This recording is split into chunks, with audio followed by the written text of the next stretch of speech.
Hello दोस्तों, ITI classes के YouTube channel पर आप सभी का बहुत बहुत स्वागत है। तो दोस्तों, लास्ट क्लास में हमने बात की थी law of triangle of forces की, और उसके बाद में हमने बात की थी opposite of law of triangle of forces. तो उन दोनों को हमने डिस्कस किया था और उसमें हमने आपको बेसिक्स बताया था उसका। तो आज का जो हमारा टॉपिक रहेगा वो क्या है, आपका law of polygon of forces, means बलों का बहुभुज का नियम। अब पॉलीगन क्या होता है आपका, हिंदी में इसे आप क्या कहते हैं, बहुभुज कहते हैं। एक ऐसी बंधाकृति जो कई रेखाओं से बनी होती है, वो आपका क्या कहलाती है, बहुभुज कहलाती है। अब इस लॉ का जो आपका स्टेटमेंट था वो मैंने यहाँ पर लिखा हुआ है, इसको हम समझेंगे, उसके बाद आपको बताएंगे कि एक्चुअल में ये है क्या। ये जो आपका नियम है, यदि किसी बिंदु पर आपके दो से ज़्यादा बल एक्ट करेंगे तो वहाँ पर क्या होगा, इस नियम को हम लगा सकते हैं और अपनी जो प्रॉब्लम है उसको सोल्व कर सकते हैं। और ये जो आपका नियम होगा, ये जो इससे पहले हमने दो नियम पढ़े, बलों का समांतर चतुर्भुज का नियम, उसके बाद हमने पढ़ा बलों का त्रिभुज का नियम। उन दोनों का ही क्या है, एक विस्तार है, बट एक्चुअल लाइफ में ऐसा नहीं होता। तो इसमें हम क्या करेंगे, आपने देखा होगा एग्जाम्पल के तौर पर, यदि मैं आपको बताऊं, आपने देखा होगा कि जैसे मेरे पास ये रूम है, इसके अंदर क्या है, टेबल्स भी हैं, चेयर्स भी हैं, तो सबका अपना अपना क्या होता है, लोड होता है। तो लोड होता है, तो अब आप जब स्ट्रक्चर अपना डिज़ाइन करेंगे तो वहाँ पर क्या करेंगे, आप ये तो देखेंगे नहीं कि कौन सी वस्तु किस वेट की है और उसके अकॉर्डिंग आप वहाँ पर मजबूत बना देंगे उसको। मतलब जो उसका फाउंडेशन होगा, जहाँ पर वो वस्तु रखी होगी, उसका फाउंडेशन उसके अकॉर्डिंग आप मजबूत बनाएंगे, ऐसा नहीं होता। इसमें क्या होता है, आपका जो कॉस्ट आएगी फाउंडेशन को तैयार करने की, वो भी आपकी थोड़ी सी कॉस्टली हो जाएगी और इसमें आपको समय भी ज़्यादा लगेगा। तो हम क्या करते हैं, हम उन सभी वस्तुओं का भार जो होता है उसका टोटल कर लेते हैं और उसके बाद अपने स्ट्रक्चर को डिज़ाइन करते हैं। तो क्या है यहाँ पर, इसका जो स्टेटमेंट है पहले उसको समझते हैं। स्टेटमेंट आपको बताया गया है कि यदि किसी बिंदु पर कई बल इस प्रकार कार्य कर रहे हों जो मैग्नीट्यूड और डायरेक्शन में किसी बहुभुज की भुजाओं द्वारा प्रदर्शित किए जाएं, तो उनका जो परिणामी होगा वो क्या होगा, इस बहुभुज को बंद करने वाली भुजा से प्रदर्शित किया जाएगा। फॉर एग्जाम्पल कि मेरे पास में कोई पॉइंट है O, अब इस पर बताया क्या है, कई बल कार्य करेंगे। यदि इस पर दो से अधिक बल कार्य करेंगे तभी आप इस नियम को यहाँ पर अप्लाई करेंगे।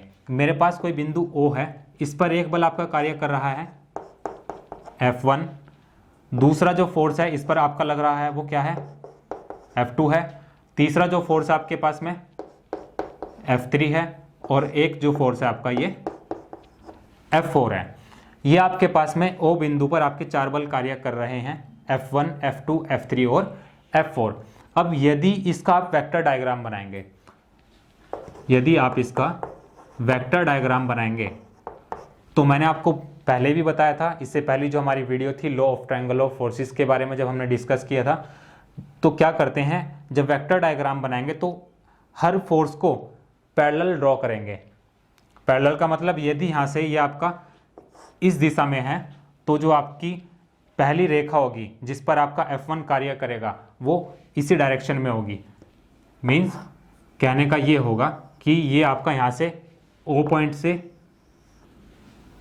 मैंने कोई रेखा खींची, वो क्या होगी, इसके पैरेलल होगी। मतलब ये जिस डायरेक्शन में होगी उसी डायरेक्शन में आप इसका वेक्टर डायग्राम ड्रॉ करेंगे। और इसमें आपको एक चीज़ का ध्यान रखना है कि जो आपका स्केल होगा वो आप अपने अकॉर्डिंग कुछ भी मान सकते हैं।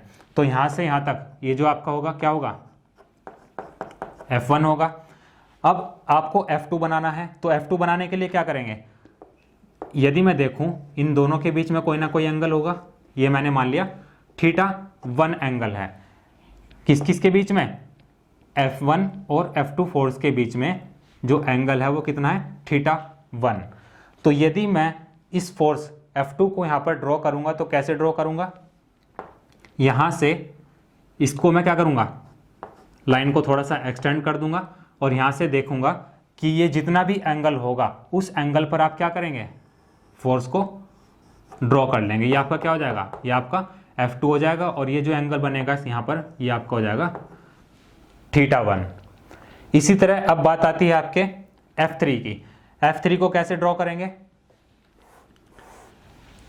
यहाँ से स्टार्ट करेंगे इसको और देखेंगे, चूंकि ये इस डायरेक्शन में है, अब यहाँ से देखें यदि, तो यहाँ से यहाँ तक कोई ना कोई एंगल जरूर होगा।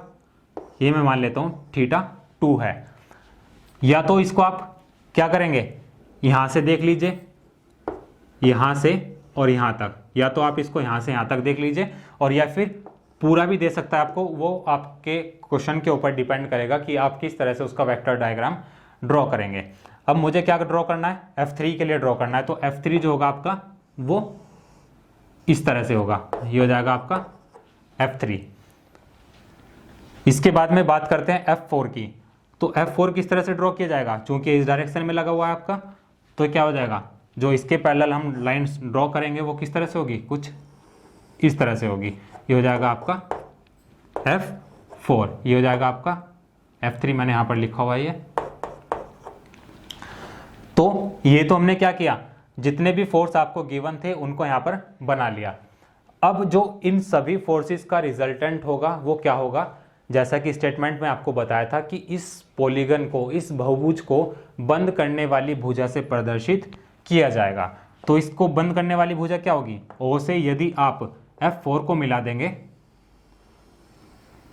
तो क्या होगा, आपका रिजल्टेंट देगा यहां से।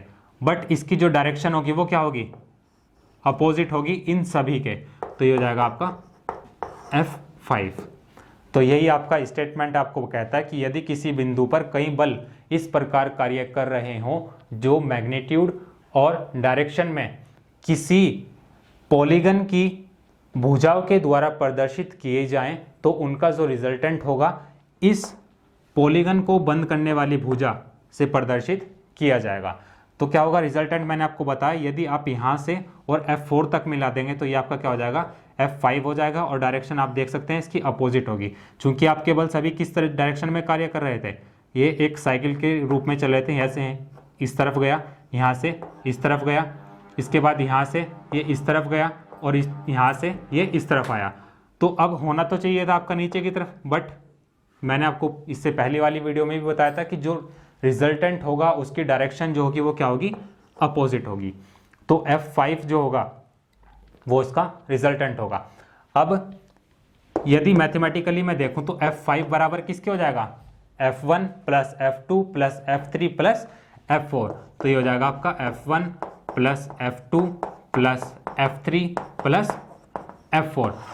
ये आपका क्या हो जाएगा, रिजल्टेंट हो जाएगा, और यही आपका क्या होगा, law of polygon of forces होगा।